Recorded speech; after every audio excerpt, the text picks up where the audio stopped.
তোমরা কি তোমরা তো এখন গোপলা পান।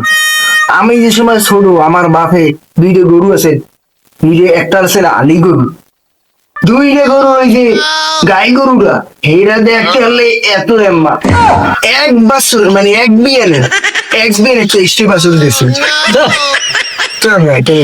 কেমন আপনার যে আপনি এই বছরে তো আপনি 40টা বাছুর দিলে এক বিয়ানে। ও হ্যাঁ হ্যাঁ হ্যাঁ মনে পড়ছে। হ্যাঁ ওই বছরই তো আমি কইতেছি, মনে নাই আপনার? ও কি কম ওরা তো হ্যাঁ না দিন গোকে ওই যে গরু বেচে গেছে 40টা। হ্যাঁ এই বছর এর পরের বছরই বেটা মোটা তিনটে ডিম পারছে ভাই। রামাই বলে আবার ডিম পেতে পারে, এইও বলে মানে শুনতে পারে। হ্যাঁ তোর মনে নাই তুই যে দেখতে গেলি ওই যে ডিম দিয়ে ভাব দিলাম এই রাওয়াই ছিল। ওই যে ডিমটা এত বড় দিস ও বড় আছে।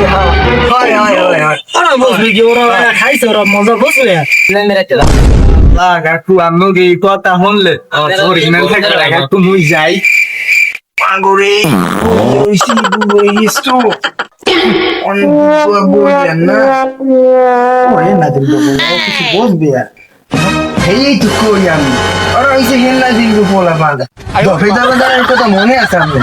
দফে দাদার ওই হেইখানি ওই হেলা বলা ওর বললাম না মানুষ হইবে না। বাপে তো ভালো দফে দাদা সেই বেড়াই তো অনেক ভালো আমার গপুদা চাটা চায়।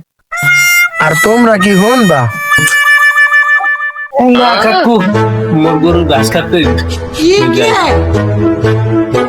এসব বলা ভালো নেই এখন তো ওখানে না এটা জানবে কেন আজকাল আরে বুঝি ওরে এই বুঝি হ্যাঁ অবদারা কি এই ঠিক পেকি ক্রিয়া করেন তুই তাই হুন্ডি আর দুটো কথা না কাল সকালে ছাগলের ডিম পাচ্ছে ভাইজা দিছে যাবে খাবো